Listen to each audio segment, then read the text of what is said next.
Hello दोस्तों, आप सभी का बहुत बहुत स्वागत है आपके अपने चैनल प्रैक्टिस विद एचएस में। जैसे कि हम लोगों को पता है, हम लोग नेवी एमआर के प्रैक्टिस सेट सॉल्व कर रहे थे। हम लोग 18 प्रैक्टिस सेट पूरे सॉल्व कर चुके हैं। प्रैक्टिस सेट नंबर 19 का पार्ट 1 जीके का, पार्ट 2 मैथ का कंप्लीट कर चुके हैं। ये पार्ट 3 है, ये साइंस का रहेगा। 13 नंबर से ये साइंस शुरू है, तो अब हम 13 से 25 तक साइंस करेंगे। ठीक है, हर एक प्रैक्टिस सेट में 3 पार्ट होते हैं, एक जीके का, एक मैथ का और एक साइंस का। मैं बता दूं, ये क्वेश्चन एसके पब्लिकेशन की बुक से हैं, ये देख लीजिए आप लोग। ठीक है, एसके बलराम सिंह यादव। ठीक है, प्रैक्टिस सेट चल रहे हैं ये, और ये सिर्फ नेवी के लिए ही ओरिएंटेड नहीं है, बल्कि हर एक वनडे एग्ज़ाम, ठीक है, एसएससी, रेलवे, जितने भी वनडे एग्ज़ाम होते हैं उन सभी के लिए बहुत इंपॉर्टेंट क्वेश्चन है। तो जो अदर बच्चे हों वो भी इन्हें देख सकते हैं, पढ़ सकते हैं, नोट कर सकते हैं। ठीक है, तो चलिए वीडियो शुरू करते हैं। अगर आप लोग चैनल पर नए हैं, चैनल को लाइक, सब्सक्राइब, शेयर ज़रूर करिएगा। तो चलिए हम लोग आगे वीडियो शुरू करते हैं। ठीक है, 13 नंबर क्वेश्चन हम लोग देख लेते हैं। ये है, यदि पृथ्वी अपने अक्ष पर घूमना बंद कर दे तो भूमध्य रेखा पर स्थित वस्तु का भार पहले की अपेक्षा हो जाएगा। तो ध्यान रखिएगा बच्चों, ये अगर पृथ्वी अपनी अक्ष पर घूमना बंद कर दे तो भूमध्य रेखा पर जो स्थित वस्तु का जो भार है ना, वो पहले की अपेक्षा थोड़ा सा जो है अधिक हो जाएगा। क्या हो जाएगा बच्चों? थोड़ा सा अधिक हो जाएगा। Option number B is the correct answer.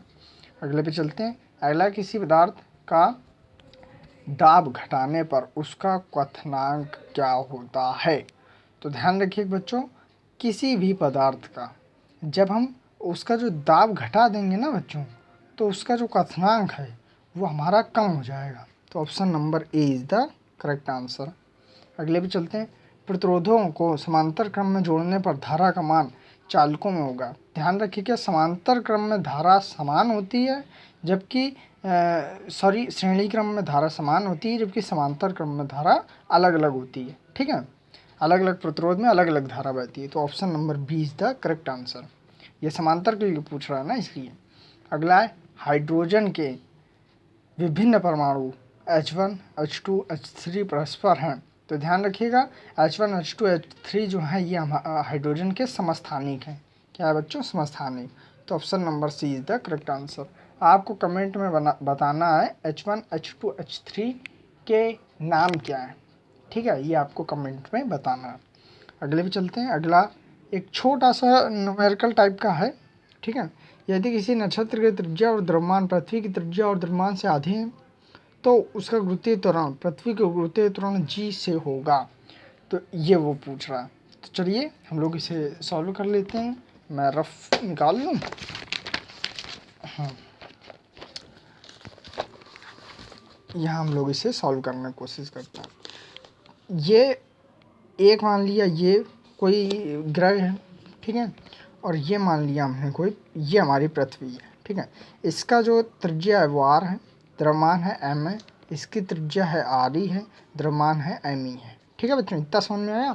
इसके बाद क्या है, इसके बाद इसमें खुद कह रहा है कि किसी नक्षत्र की त्रिज्या और द्रव्यमान पृथ्वी की त्रिज्या और द्रव्यमान से आते हैं। इसका मतलब r जो है वो RE/2 है, और जो m है वो ME/2 है। ठीक है, इतना समझ में आया बच्चों। अब वो आगे कह रहा है कि गुरुत्वीय त्वरण g से होगा। तो g का जो सूत्र होता है वो होता है, ये 1 मिनट में थोड़ा ज़्यादा कम जूम कर दूँ। हाँ, अब ठीक है। तो ध्यान रखिएगा, g का जो सूत्र होता है वो होता है स्मॉल g का जो सूत्र होता है वो होता है GME/RE²। ये होता है, ये हम लोग मान रख देंगे।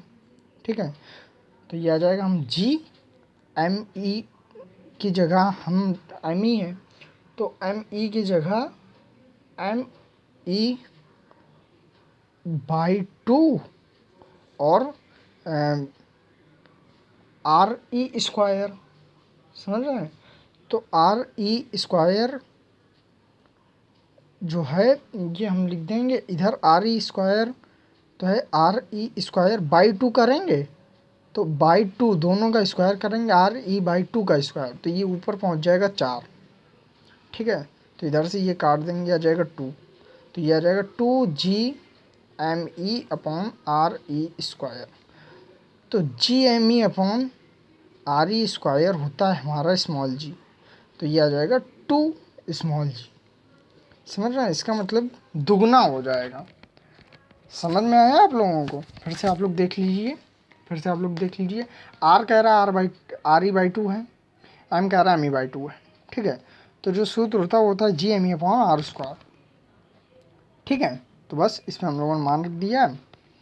ध्यान रखिएगा, जो GME/R² में मान रखेंगे ना, तो ये हमारा आ जाएगा आंसर। आई होप आपको समझ में आ रहा होगा। ठीक है, तो चलिए अगले क्वेश्चन चलते हैं। GME/R² से इससे हम लोगों ने सिद्ध कर लिया कि दुगना हो जाता है। तो हम लोग देख लेते हैं, ये देख लीजिए, ऑप्शन नंबर सी हो जाएगा। ठीक है, दुगना।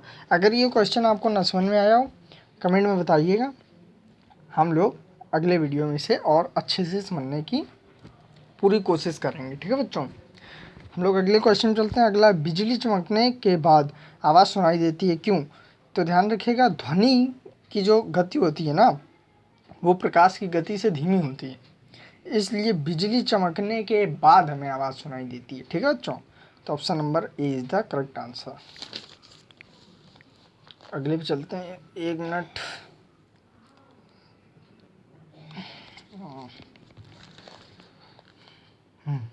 अगला है, कार्बन की अधिकतम संयोजकता होती है। तो कार्बन होता है 6, ये होता है 2,4। Option number C is the correct answer.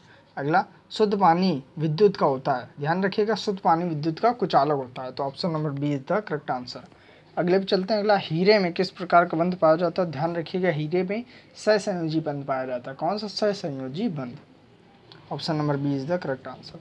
हीरे से कई सारे क्वेश्चन बन जाते हैं, जैसे कि सबसे कठोरतम पदार्थ हीरा होता है। ठीक है, हीरे में सहसंयोजी बंध पाया जाता है। हीरे में पूर्ण आंतरिक परावर्तन के कारण जो है वो पूर्ण आंतरिक परावर्तन कारण हीरा चमकता है। और पूछ लिया जाता है कि हीरा कार्बन का अपर रूप है, ये भी पूछ लिया जाता है। तो इस तरह क्वेश्चन हीरे से बनते हैं, हीरे से भी कई सारे क्वेश्चन बन जाते हैं। ठीक है, अगले पे चलते हैं। अगला छोटा सा सूत्र इसमें पूछ रहा है, कह रहा है पेंडुलम की लंबाई बढ़ा देने पर आवर्तकाल क्या होगा? तो मैं बता दूं, 1 मिनट। ये देखिए, पेंडुलम की लंबाई बढ़ाने पर आवर्तकाल क्या होगा? आवर्तकाल होता है टी बराबर जो होता है वो होता है 2π√L/g। ठीक है बच्चों, टी आवर्तकाल होता है, 2π कांस्टेंट होता है, एल पेंडुलम की लंबाई होती है, लेंथ ऑफ पेंडुलम, जी गुरुत्वाकर्षण बल का जो नियतांक होता है, गुरुत्वाकर्षण नियतांक होता है। ठीक है बच्चों, आप लोग समझ रहे हैं? ये समझ रहे हैं, जी गुरुत्वाकर्षण होता है। इसका मान आप लोग कमेंट में बताइएगा। 2 मान होते हैं इसके, लेकिन चलिए मैं ये बता दूँ, एग्जैक्ट तो होता है वो 9.8 होता है। ठीक है, अगले भी चलते हैं। तो इसमें कह रहा है कि लंबाई बढ़ाने पर क्या होगा? तो आप खुद सोचिए, ये तो कांस्टेंट है, ये आएगा टी बराबर √L/g। ठीक है, तो T is proportional to L, मतलब समझ रहे हैं, लंबाई बढ़ाने पर आवर्तकाल भी बढ़ेगा। ठीक है, तो हम लोग ऑप्शन देख लेते हैं। तो option number A is the correct answer. Pendulum की लंबाई बढ़ाने पर आवर्तकाल बढ़ेगा। ये बहुत इंपॉर्टेंट क्वेश्चन है बच्चों। ठीक है, अगले क्वेश्चन चलते हैं। प्रकाश तरंगों का अनुप्रस्थ होने का प्रमाण है। तो ध्यान रखिए कि जो धुआं होता है उसमें प्रकाश तरंगें जो है वो अनुप्रस्थ चलती हैं। वैसे भी अनुप्रस्थ होती हैं, पर ध्रुवण में सिद्ध हुआ है। ठीक है, तो option number D is the correct answer. अगले पे चलते हैं। तरंग दैर्घ्य का ऐसा ही मात्रक है। इसमें थोड़ा सा गड़बड़ है बच्चों, इसमें मिस प्रिंट है कि ये जो मीटर प्रति सेकंड है ना, ये तो वेग का होता है, वेग का, लेकिन तरंग दैर्घ्य का केवल मीटर होता है। तो यहाँ हम लोग लिखेंगे केवल मीटर। ठीक है, मीटर तो यहाँ ऑप्शन में भी नहीं दिया है, metre is the correct answer हो जाएगा। ठीक है बच्चों, ये मीटर प्रति सेकंड दिया है, तो ये तो वेग का होता है। चलिए अगले पे चलते हैं। अगला हमारा, प्रकाश का वेग अधिकतम होता है। तो ध्यान रखिए कि बच्चों, प्रकाश का वेग जो है निर्वात में सर्वाधिक होता है। निर्वात में प्रकाश का वेग सर्वाधिक होता है। प्रकाश के वेग की जो चाल होती है वो 3 × 10⁸ मीटर प्रति सेकेंड होती है। ठीक है, आई होप आपको समझ में आ रहे होंगे मेरे क्वेश्चन। अगर रियल में समझ में आते हैं